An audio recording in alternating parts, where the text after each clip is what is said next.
এক দফার প্রকৃত ঘোষক হলেন বাংলাদেশের জনগণ। আমরা পারিনি সেই পুরনো সংবিধানকে বাতিল করে একটি নতুন সংবিধান তৈরি করতে।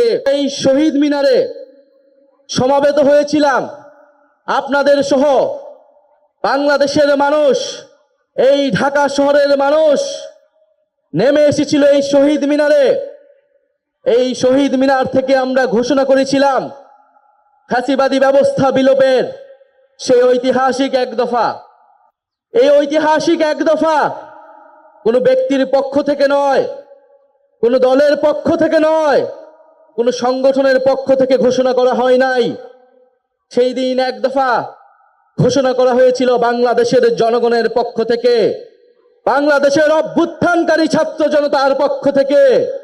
ফলে এক দফার প্রকৃত ঘোষক হলেন বাংলাদেশের জনগণ, বাংলাদেশের অভ্যুত্থানকারী ছাত্র জনতা এবং আমাদের শহীদ ভাই ও বোনেরা। আমাদের এই এক দফা ঘোষণার একটা ঐতিহাসিক প্রেক্ষাপট ছিল। 1/11-এর সময় থেকে আওয়ামী ফ্যাসিবাদের ভিত্তি তৈরি করা হয়েছিল।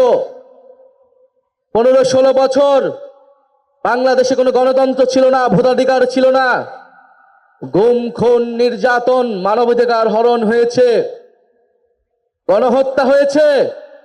সর্বশেষ কোটা সংস্কার আন্দোলন 2024-এ শিক্ষার্থীদের ন্যায্য আন্দোলনে সন্ত্রাসী ফ্যাসিস্ট পুলিশ বাহিনী নির্মমভাবে গুলি চালিয়ে আমাদের ভাই বোনদেরকে শহীদ করেছিল। আপনারা এই ইতিহাস সবই জানেন, আমি পুনরাবৃত্তি করব না। আজকে বাংলাদেশের জনগণ আর মেনে নিতে পারে নাই। বাংলাদেশের ছাত্ররা 9 দফা ঘোষণা করেছিল, কিন্তু আমরা দেখেছি এই 9 দফা এই ফ্যাসিস্ট সরকারের পক্ষে বাস্তবায়ন করা সম্ভব নয়, কারণ এই ফ্যাসিস্ট সরকারই খুনের দায়ে দায়ী ছিল। ফলে বাংলাদেশের জনগণ নিজে দায়িত্ব নিয়েছিল। দায়িত্ব নিয়ে তারা এক দফা ঘোষণা করেছিল ফ্যাসিবাদী ব্যবস্থার বিলোপ এবং নতুন রাজনৈতিক বন্দোবস্ত। আমরা দায়িত্ব এবং দরদের রাজনীতির ঘোষণা দিয়েছিলাম। আমরা সাম্য, মানবিক মর্যাদা এবং সামাজিক সুবিচারের ঘোষণা দিয়েছিলাম। আমরা বলেছিলাম আমরা এমন একটা রাজনৈতিক বন্দোবস্ত প্রতিষ্ঠা করব যেখানে স্বৈরতন্ত্র আর কখনোই ফিরে আসতে পারবে না, যেখানে ফ্যাসিবাদ আর কখনোই ফিরে আসতে পারবে না।